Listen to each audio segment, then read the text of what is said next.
and welcome to Categories Magazine. We can be found on the web at www.categories.com. My name is Jason J. Rock Houston, and I'm happy to be speaking once again to Steve Gaspar, the keyboardist and founding member and songwriter of the Hollywood Allstars. How you doing today, Steve? Great, Jason. Thank you again for having me on. I really love the show, and I appreciate it. Yeah, in fact, before we really get too much into the interview, I want to thank you for being part of the family. And ever since I interviewed you, I've noticed that you're always posting stuff about your band, the Hollywood Allstars, and you're always making comments about stuff I post on the page, and that's really what we want, so keep doing it, okay? Well, we're all in this together, right? So I do like the idea of feeling like one big happy family, so yeah, that's what we're... pleasure. Now, being that this is that time of year, the Christmas season and all, I was thinking, Hollywood Allstars, I've been listening to a lot of Christmas music because it's that time of year. Have you guys ever toyed the idea, like maybe, even next year, thinking about doing a Christmas album or a Christmas show?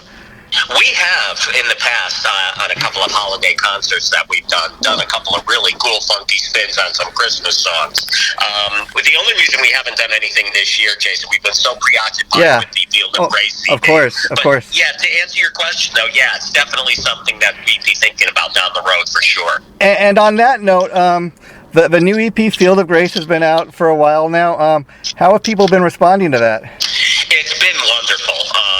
We've been getting this title song, Field of Grace, has been getting a lot of play on a lot of different terrestrial stations. We've also been breaking down a couple of doors at Sirius XM, which we're still working toward. But I mean, the response has been wonderful. It's been overwhelming, and I couldn't ask for anything more. And I think we talked a little bit about this in the last interview that we did, but how would you describe the band's, I don't know if I'd exactly, I mean, you guys definitely got a rock element to what you do, but there's a little bit of everything, I think, I would say it's kind of, rock, pop, and everything in between.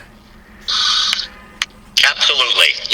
And you know what, Jason? I mean, people have asked me that, and it really is a combination of a lot of different styles, contributed to by all the members in the band. I mean, we've got guys that have played from the Rolling Stones to Edgar Winter to, our drummer, Tony Cintron, has worked with a couple of different jazz artists. Yeah. So it really is a combination of all these different styles that make it what it is.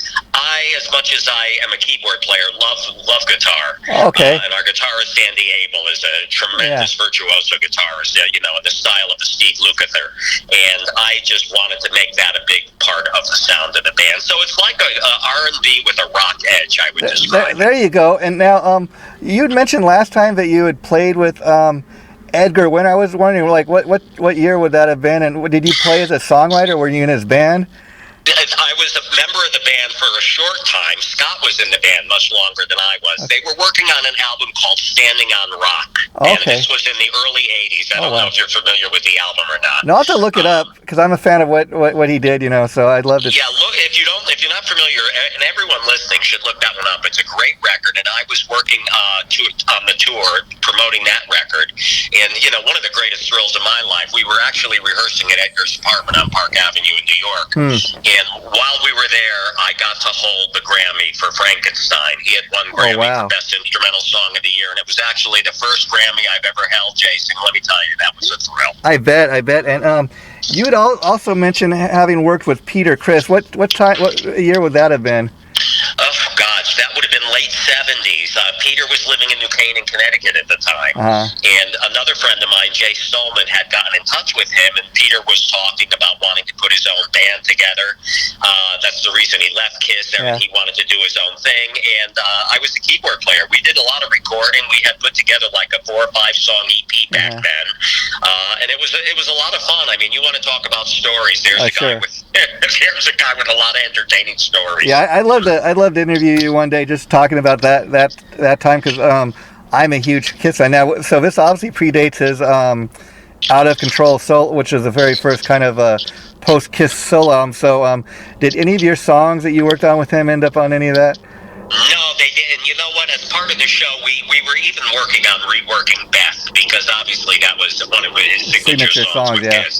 And no, it was that and some other originals that he was working on, and it was a real thrill. I mean, you know what, these people have reached the mountaintop, and you gotta give them props for that. Yeah, of course, at the time, you know, you're up and coming in your career, and this is Peter Criss of Kiss. It's amazing. And I wonder, what was it like? Because you're probably one of the first people, you know, outside of Kiss at that time to see him outside of his makeup. That had to be kind of an interesting experience. Well, you know what? You're right. And, you know, a funny story at the time, you know, here I am, a struggling musician. I was driving a 1964 Dodge Dart. Barely running, Jason. And here I am. At one point, he showed up to my house, and he said, you know, before we start rehearsing, you want to go grab a cup of coffee? And I said, sure, come on. So he's in. Here I am, driving through Trumbull, Connecticut, in this old Dodge Dart with Peter Criss from Kiss in the passenger seat of this car. And you want to talk about a surreal experience? I said, this is like comical. Nobody would believe this. Yeah, and you know, and part of the reason we're going over, because it's fun to talk to somebody that's got that experience, but you know, we're supposed to be talking about Hollywood Allstars, but we want to let people kind of know about your story a little more, what came before, and getting back to Hollywood Allstars, one of the songs I've been enjoying is that you have a song on there called What Good Is Your Body If It Ain't Got No Soul? And again, to me, what I love, there's horns on there, it's a little bit of rock, there's elements of funk, pop, dance, it's a little bit of everything. You know, I thank you very much for that. You know, it's funny. It's the song. There's 5 songs on the EP, and I wanted intentionally to put out an EP with 5 singles on it. I mean, that was my hope, and I know everyone. You know, I didn't want filler material. I wanted to, you know, put my best foot forward on each song. And that song was sort of a little funny commentary on all the people, you know, getting all the nips and tucks these days, and it really speaks to everyone, saying, you know what, it's really about what's on the inside that matters, not so much on the outside. But that's what that whole hook was about. And then, you know, what I love about it too, like I think I told you before, typically I'm a guy that listens to hard rock and metal, but I've always been about the song, and if it's a good song, it's a good song. So I think that goal you set for put out a 5-song EP where all the, you know, there's no filler material, it's all as they like to call it, killer, and you know, where any of the songs on the EP, I feel that they're all strong enough you could release it as a single. And I think when you're kind of songwriter you are, that's kind of the goal right there. That is, and you know what? It's most flattering coming from someone like you. To you know, it would be very easy for someone to write this project off and say, it's another horn band, I'm into horns. But I mean, I wanted to have enough balls, you know, I wanted to have substance so that you can listen to it and enjoy it. Somebody that likes metal can listen to it and enjoy it. And see, I think you got to kind of open yourself to, at the very least, before saying you don't like something, open your ears and listen to it, and give it a chance. Thank you. Yes, exactly. And you know, fun thing about this type of music, I mean, I know you have a show coming up, so my question, have you guys had a chance since the EP's been out to do any live shows, or is this going to be the first live show? Well, we did do a live show in August, which was very well received, and we did that primarily. It was touted as the EP release concert, but we did that primarily to get some good video to continue to promote the band further. And there's actually a live video of "Living in America" from that concert, which we just released. However, the "Living in America" single has got a release date of January 6th, and this upcoming show on the 17th of January in New York is going to be the actual CD release party. And Deco Entertainment has gone above and beyond. They've invited a couple of their artists to come and sit in with the band that night. Jason, it's going to be like a schmooze fest of musicians. I imagine you guys hopefully will be videotaping it, or you know, just to post up on your site or something at the very. Absolutely. Because, no, I mean, in addition to everybody in the band, we're going to have Carmine Appice's going to be sitting in on drums for a song. Al Bouchard from Blue Oyster Cult sitting in. Kasim Sultan from Todd Rundgren and Utopia. Joe Sarasano from Trans-Siberian Orchestra. And this is in addition to the 13-piece band that I'm bringing to begin with. So it's going to be a fun night, for sure. And you know, the cool thing about that, like we were discussing in the last interview, I think Deco is one of the greatest record companies that kind of come up in the last couple of years, because they're the best. They are the best. Just look at the roster of artists they got, and I love the fact that they really know how to promote the hell out of their artists. I mean, I think it's a great idea. Okay, let's bring some of our other artists to come play the show that night, and we can talk about them too. I mean, and so what do you have planned for like Carmine and Albert, two great legendary drummers and songwriters in their own right, you know? Right. You know, not to give too much away, Charlie, one of the presidents of the label, had sent this video. It was just finished, the one I just mentioned to you, Living in America, to Carmine. Carmine called Charlie back and said, "Who are these guys?" And Charlie went on and told him, "They're a band we just signed and blah, blah, blah. And we're doing this concert at the City Winery in New York. Would you like to come?" He goes, "I want to sit in on that song." So I think Carmine's going to be playing Living in America with us. I'm not 100% sure what's going on yet. I haven't figured it all out with Kasim and the rest of the guys, but it's gonna be fun. And you know what? If it ends up being something very spontaneous, all the better. Oh, sure. You know? And are there plans like I imagine you'll be rehearsing for that show a few days before? You imagine having special guests come down and rehearse with you, or like, we're going to try to do that. So we could at least figure things out to a little bit of a degree beforehand. Carmine's in Florida, so I don't know how much before the show he's going to be actually coming up. But we'll see what happens. And I mean, listen, with this band, I've said this from day one, even without the special guests. With musicians of this caliber, there's never going to be a train wreck. I mean, we've all done so much. The worst it's going to be is going to be great, you know? Oh, sure. I mean, even without those special guests, it's a pretty special band. And, you know, Albert Bouchard, I got to tell you, I've had the pleasure of interviewing him last couple of years. Super nice guy, but I'll tell you, the last time I interviewed him, I could not believe the energy this guy has. I think he's like 75 or 76, something like that. And he's still, besides being a great musician and all that, he is physically fit. Like he told me he's that age and he's still running marathons. I mean, and you know, to be a drummer like him, you got to be in pretty good physical shape, you know? Absolutely. And you know what, Jason, I think it's this business too, what we do, that keeps you young. I mean, the music is fuel for you, and I think that's what, for all of us, it helps to keep you energized, you know? And then, like you also mentioned to me last time, you were involved in the Rascals. Talk a little bit about that. Oh, gosh, that was so much fun. I mean, growing up, that was probably one of my favorite bands. I mean, yes, Felix was great, and they were all great, but I mean, growing up wanting to be a Hammond organ player, I mean, what was better than the Rascals? And you talk about great songs, that one after another, I mean, they were just hit after hit after hit. And I was working with Gene Cornish. This was a couple of years ago, right before COVID, and got the pleasure to go out and do several shows with him in a project that was called Gene Cornish Groovin' on Tour. Oh, wow. And it was just phenomenal. I mean, to be able to play all those songs, and I had the luxury of filling Felix Cavalieri's parts. So, I mean, what could be better for an organ player, you know? And so let me ask you, like, in regards to the upcoming show at the winery in New York, how did this show come about? Was it something put together by the record company? Did the winery want you to do something there? We had, the show that I told you about that we did the video on in August in Fairfield, Connecticut, an agent from New York City, at their company's called Downstage Entertainment, and basically run by a husband-wife team, two absolutely wonderful, beautiful people, Harlan and Marlena Halper. They came to see the band. And after the show, they hung around and came up to me and said, "You know what? We'd love to do something. Who's representing you?"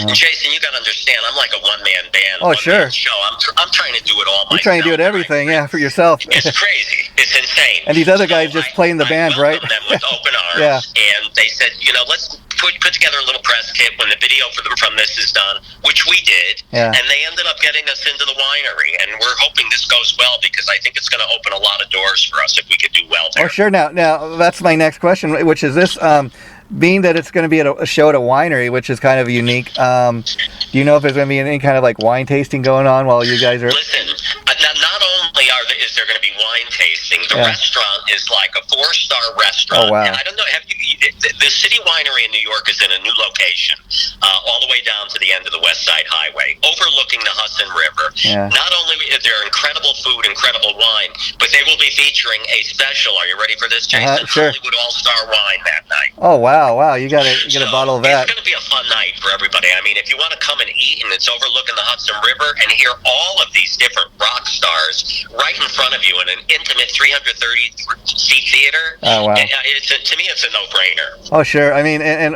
it's really kind of a unique type of show. It's not something, I mean, I'm sure you played in clubs and bars and plenty of times throughout your career, but to actually a wine tasting type event, that's quite unique.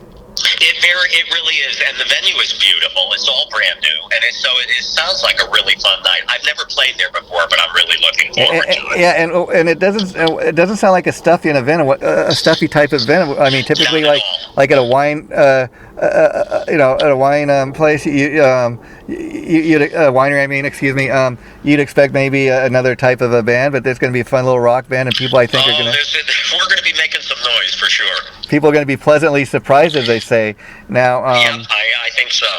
Another question, Steve, because last time I talked to you, you were also sharing, with part of the reason the band is called Hollywood Allstars. When you were getting your start in music, somebody kind of gave you that nickname Hollywood because you were always around Hollywood and doing stuff. So I think you got a good memory, Jason. Yeah, I think this music too. I don't know if you've ever given any thought of this. Like a band like this, you guys could also make great soundtrack songs. Well, it's funny you should say that. The fourth song on the EP, The River, which is the one and only ballad on it, which is probably the one that I'm the closest to. Okay. When I was signed to Epic Records years ago, so of course when this EP was finished, I started going through my contact list and all the old friends of mine that I wanted to hear this. One of them was a gentleman named Lenny Pizzi. Lenny's pretty much responsible for the career of Cyndi Lauper. Oh, wow. A Wild Cherry that did play that funky music. Yeah. Boy. I mean, Lenny is retired now, but it was a wonderful A&R man. So of course I sent Lenny the EP, and he got back to me, and we were talking about the songs, and I love them all, blah blah blah. And he says, but I have to tell you, my favorite is The River. He said that could be on a movie soundtrack. Yeah, it really could. So interesting, you should just say that to me. Yeah. But I think that's deep in the nature of the way I write, is something even my wife has said to me time and time again. You should be writing for film. You should be writing for movies. So you know what? It's an open door, Jason. Who knows? Yeah, you're right for anything, and that, to me, that's the true gift of a great, of a great songwriter. That you can kind of write for anything, Well, thank you. I take that as a big compliment. Thank you. And getting back to the Hollywood name, I was curious, and fact that this could be type of music that maybe be placed on a soundtrack. Were you ever much of a fan of as far as going to the movies, and what are some of your favorite movies from over the years? Oh gosh, I mean, if we're talking just the soundtrack. John Barry was one of my favorite composers. Yeah. I mean, listen, I'm a big sap when it comes to a big love song. Okay. Movies, Wind Beneath My Wings. Oh, wow. To this day moves me. I think it's just a gorgeous, gorgeous song. From a Distance, even Celine's My Heart Will Go On. Those classic songs meant the world to me, and they still do. Yeah, in fact, I heard somebody just talking about that song in Titanic. Titanic just turned 30 or something like this year. I mean, can you believe it's been that? No, I can't. It's amazing. And those were kind of what you call guilty pleasure songs. Like myself, yes. I'm not a huge Celine Dion fan, but I'll admit that song and another one, Because I Love You.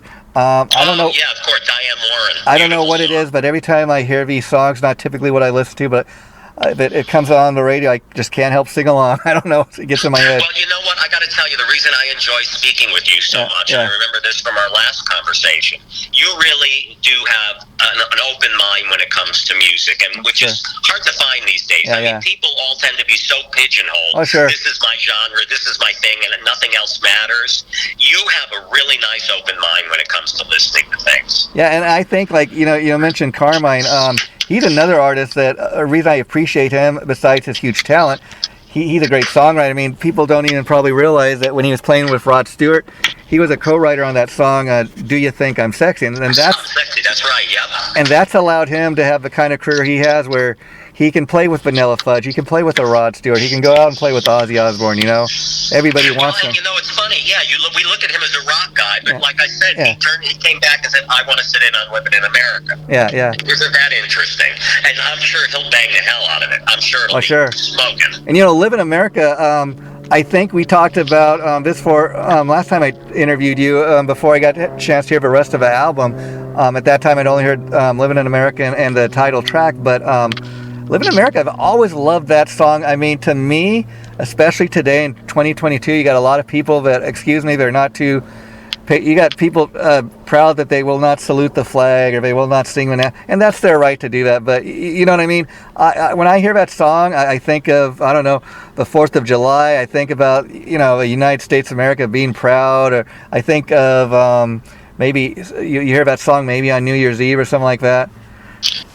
Listen, I think one of the most beautiful things about that song is if it can, in today's climate, thinking about all the things you just mentioned, can unify us a little bit.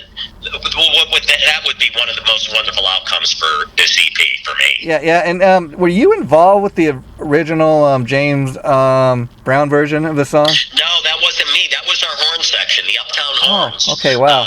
They played on that original record, and through social media, I was fortunate enough to become friendly with Charlie Midnight, the writer of the song. Okay, yeah. He co-wrote it with Dan Hartman. Yeah. And ironically, we're talking about Deco. Charlie's going to be releasing some stuff on Deco now.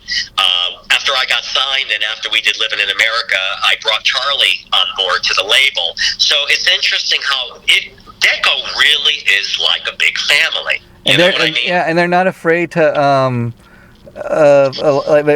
it's just a matter of they love these bands that they've signed to their label, and not only do they go out and promote them, but it's like we make no apologies. We love these artists. No, I think they're wonderful. Listen, it's not even a year that I've been associated with them, but I use the term family, and I don't mean to throw it around loosely. Yeah. They really have been so far like family. And even look at this show in New York. Here they are saying to me, "How about if we bring a few of our artists on board, and we'll help you out. Hopefully help you sell some tickets that night." And I mean, how generous could you be? Yeah, and that's super cool too, because not only does it show they have faith in the Hollywood Allstars and believe in you guys, but like you said, they sent a video over to Carmine, and he checked out the video, and he loved what he heard, and if it not had been for Deco, nobody might be talking about the Hollywood Allstars right now. Exactly right, for sure, and that's not lost on me. And that's why every chance I get, I do what I can to help pump up the label and the artist, because I love talking to people like you, Steve, and if it wasn't for Deco, I wouldn't got a chance to talk to Albert Bouchard or his brother Joe, from Blue Oyster Cult. So right, yep. It's just a fun little family to promote each other's stuff, Well, and it does feel good that we're all helping each other. It's nice to be able to, we're getting back to that word unify again, to all come together and work toward a goal, common goal. Yeah, and you're living in America too. I think it's a cool thing, because as great as that song is, I'm talking about the James Brown version. Right. It's been around for years. You hear it constantly on the radio, but at the same time, James Brown passed a number of years ago, and I think it reminds people too of James Brown. Yeah, he did it first, and listen to what he did, and listen to what the Hollywood Allstars did, and it helps keep his legacy alive as well. It does that, and the songwriters for sure. It's their creation, and I mean, we did, like I said, we did want to give it a little bit more of an edge, but still be true to the original. And it's a fine line between having it turn into something corny to try to cover a James Brown song. I mean, I didn't want it to go the Weird Al Yankovic route. I wanted it to be a serious production and a serious song, which I'm very proud to say I think we accomplished that. And I think you did, because here's the thing with that: if you had put out a exact carbon copy of what James Brown did with the song, people might be commenting, this band, they're trying to be James Brown, they're not James, and you're just being yourself, and that's I think you accomplished what you set out to do with Living in America. Well, thank you. I mean, the ultimate compliment for me was, the first thing I did before I even turned it into the label, I sent it to Charlie Midnight, the writer, and I said, listen, this is going to mean the world to me. I need to know what you think. And he gave it his blessing, and at that point, I said, I knew we hit it. Oh, wow. And so let me ask you, Steve, because this year is getting ready to wrap up. It's Christmas this coming weekend. New Year's right around the corner. You guys are still promoting this, I know, but are you already thinking about a full-length album? Yeah, you know what? I am actually, Jason. It's funny funny you should say that. I'm actually writing as we speak, not in this particular moment. But yeah, I have been writing. I mean, I'm trying to accumulate another 2 or 3 songs, and I would like to go in and be able to, through Deco, put out a full-length project within the next, year or so. So yeah, absolutely. And I know first of all, they're too much fun to work with not to do it. It's silly, and it's just a matter of going in and doing all the recording and the production, which is the dirty work. But the fun part is when it's done and you being able to speak with people like you that like it. And so let me ask you, I don't know if I asked you the last time or not, but as far as Field of Grace, when you went in to record that, did you have this band lineup already put together, or once you got in? Yes, I did. Oh. Yeah, the band had been was together. The band was the band probably for 3 or 4 years, more or less, prior to going in to do the recording of the EP. But it's it's a much different thing, when you're going in and playing cover songs, even if you're doing your own version of them, it's a much different thing to create something from nothing. Yeah. And you have to come up, and most of the job is left to the producers or the arrangers to create something from scratch, And I will say, Field of Grace, for example, that's another one of my favorite songs on there. And see, I think if this was just a CD loaded with cover tunes, it might be a fun album to get, but it'd be a very different project. The fact that you got covers as well as original material, it shows what the band is capable than doing just covers, No, absolutely. And you know what? The idea of throwing on one cover song was not, I didn't mind doing that. Bands have done that from the beginning of time. I'm currently reading John Fogerty's book about Creedence and talking about how when they needed to boost their career in the very beginning, even covering a song like Susie Q, which was a song from the 50s. Everybody historically has done that to try to help their careers, give their career a little momentum. With Living in America, the fact that we had the original horn section from the record in the band, the fact that Charlie Midnight came and said, "We love the band, I love the band, it would be a great song for you guys to do," not to mention the least of which, the state the country is in right now. The fact that the song might be able to pull people together and say, yeah, this still is the greatest country in the world. All of those things together made it a no-brainer for me, Jason. Oh, sure. So, yeah, we have to include it. And let's be honest, the Hollywood Allstars fan base is kind of it's probably like a mixed bag. You probably got certain people in your fan base that weren't even alive or born, when James Brown released his version of a song, and so they may be hearing this version thinking, this is a new song or something, and they find out, no, it's a James Brown cover. It's funny you should say that. I'm thinking, we're going to see which song gets pushed to radio next. The single's coming out on the 6th, but radio's a very difficult animal, especially Sirius XM, which we're not giving up on. But what you just said, I was laughing to myself the other day, thinking, how many people are going to think this is an original song that don't even know who James Brown is? It's spooky, but it's a fact. It's funny. A lot of times people, unless you take the time to even bother looking at the credits on an album, if people do that anymore, I don't know, you might not even realize that song wasn't even written by somebody in the band, maybe. Well, you know what? And that's you and I. This is what we do. We want to see an album, a CD. I like where was it recorded, who produced it, who wrote it, who's playing guitar on it. These are all the things that I think people miss now. But you download a single and you listen and you move on to the next one. Nobody knows. Oh, sure. And so with the band you have, I was curious. I know on Field of Grace, you're probably the main writer. But now that you've been playing with these guys, you're going to have some other guys in the band more involved with the writing this time? Absolutely. The second song, Trust Me, I don't know if you've gotten to that one yet. It's written by the horn section. Oh, okay. Okay. So we have already gone in that direction. I am writing. The horn section has sent me another song a couple of weeks ago that I'm in the process of listening to now. Sounds like a great song. So yes, I would like to see more of us contributing to the band. For me, I would like everyone to be involved as much as possible. And I guess with Hollywood Allstars too, the thing I like about it is, typically when you listen to any given artist, the fan base kind of has, Metallica, it's a metal band. They better not dare put a ballad on their album or something like that, or go outside of our box.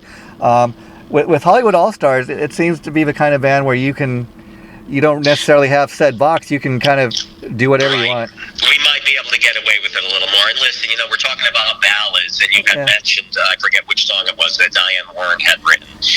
Look at Aerosmith. One of their biggest songs was I Don't Want to Miss a Thing. That's another Diane Warren ballad. Now listen, it might not be Steven Tyler's favorite song they've ever recorded. It's the biggest hit they've had. It's one of the most successful, so how can you argue with that? Oh, sure. And I mean, I would talk about Dionne Warren. I heard her recently do an interview with Eddie Trunk where, being the Kiss fan I am, I never knew this, but apparently back when they put out that album Unmasked in 1980, she apparently was the one, before she had the huge career she has now.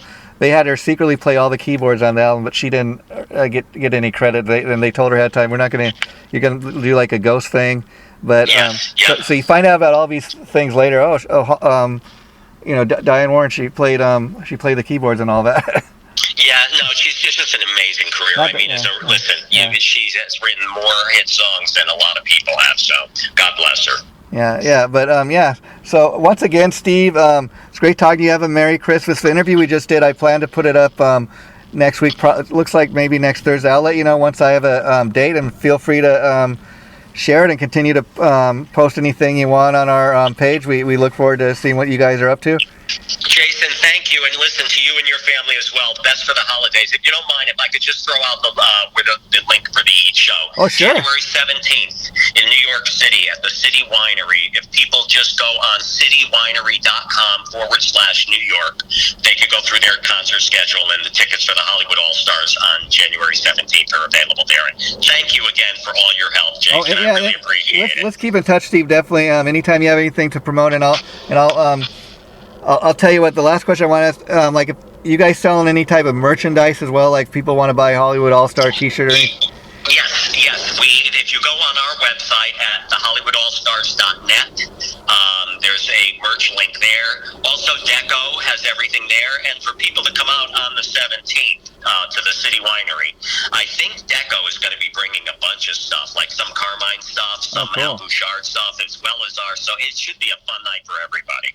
Okay, well, Steve, thanks again. We'll be talking to you again in the future. Have a great rest of the year. And Jason, you have a wonderful holiday, and thanks again for all your time. I really do appreciate it. Anytime, my friend. Bye-bye. Bye-bye now.